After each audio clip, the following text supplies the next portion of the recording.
Hello, Supercars in Seconds here. Today we're going to take a look at this beautiful volcano orange McLaren 12C.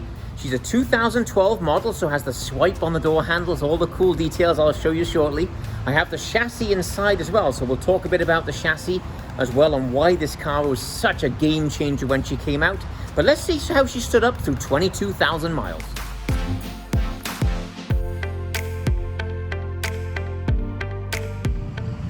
So one of the cooler details on 12C was how you access the door. The mirrors folded there so the car is locked. If I reach up under here, you had to swipe your finger across this panel. There wasn't anything to touch and it wasn't on the edge. It was way underneath in here. If you had a lot of skin contact with your hand and just slid it across quite quickly, the mirror would fold and you could open up the door. When you close it back down, you could also lock the car using this panel here just by swiping it. That way, we'll lock the vehicle up for you.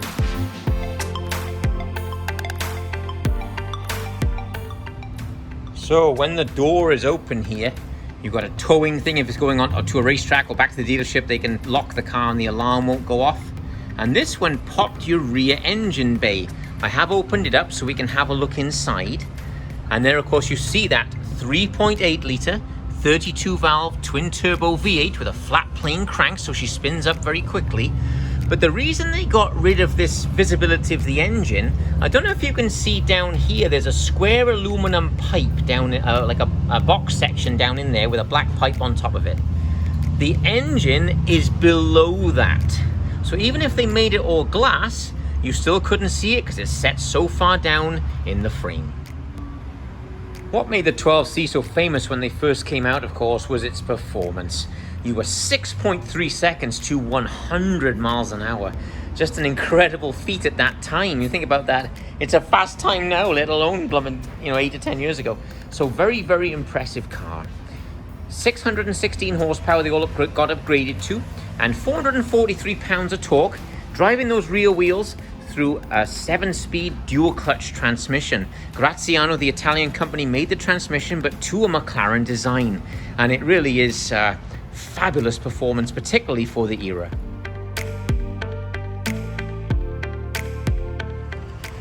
So from the back of the car, if I use the key anywhere around the vehicle, doesn't matter. If I hit the unlock button twice very quickly, 1, 2, the window drops and it pops the latch, so you can just walk up now and open the door. That's 2 fast clicks. On a 12C or a 650, I do it this side, push and hold. It'll pop the passenger door for you if you wanted to let somebody into the car. They incorporate the McLaren logo shape absolutely everywhere. It's here, it's here. It's the mirror from above is the logo. Obviously the daytime running light in the headlights. Down here is the logo. It's absolutely everywhere. One cool thing on the key, they had this little shape on the side of the key of how you access the internal key, like a skeleton key inside. You'll notice that it is the same shape as the exhaust pipe. Rather cool there. So sliding back away from the exhaust now, we've removed the body of the car. Now you can see the carbon fiber frame underneath. The huge innovation in the car is this black section, of course, where the passengers sit. This is monocell 1. Now you see it has a higher sill than the more modern cars, which makes it a bit more tricky to get your foot over that sill. The newer ones being lower makes it much easier. It includes your firewall, the complete floor, the sides covering your hips, you see, so you're safe in the car, and goes over the top of the big 19-gallon fuel tank. Further back, you can see this beautiful engine, and way down in the car, you'll notice that the top of the motor is actually lower than the top of the tire. So you can imagine the center of gravity being so low down. This transmission, it's really a transaxle back here with the drive shafts coming right out of the transmission. You'll notice that the drive shafts come out of the top of the transmission, not down in the center. Because its center of gravity is so low and it's so low in the frame, they had to send it out of the top. So one of the biggest innovations when the 12C came out back at the end of 2011 was the hydraulic suspension system. You can see these cables coming off the top of the oil-filled damper here. You'll notice that the suspension itself, the wishbones, are bolted right into the carbon fiber frame. So not into a structure on the front of the car, they're into the main body of the car, which of course is solid. The nice thing about this system, this wheel in the suspension isn't connected to that wheel. There's no anti-roll bars, there's no sway bars in the car, making it very unique. The advantage is controlling body and airflow underneath the car. You can imagine it shooting under there. If this wheel goes over a bump, that one doesn't move. So therefore, you're controlling that airflow under the car. This wheel is actually connected diagonally to that wheel over there. So as each one is adjusting, you're controlling that airflow and keeping the car nice and tight to the ground. The system operates, imagine if you come into a corner, oil gets forced down this line to a little accumulator, nitrogen filled down here, which you can pressurize against the oil, and the car will adjust in hundredths of a second. Very, very impressive. What's changed from 12C to the newer cars is the accumulator is now there, so it can react even faster.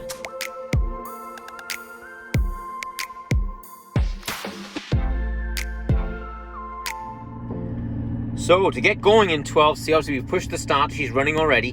Then I'm going to go down and push active. You'll see it illuminate around the outside. There it goes. It also illuminates these a bit bright in the sunshine today, but it definitely illuminates them at night.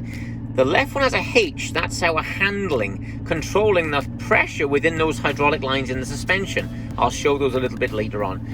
P for powertrain controls throttle response, gear change speed, and it opens up baffles inside the exhaust as well.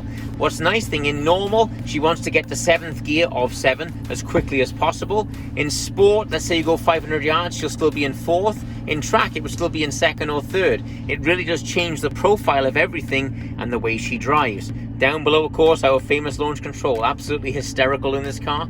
And winter mode, that's something that's gone these days, but winter mode would reduce the power and make her pull off in 2nd or 3rd gear depending on the incline that you were on. Let's have some fun in the car. Okay, so taking off in 12C, I've got her in the manual mode here, and we'll just hit it.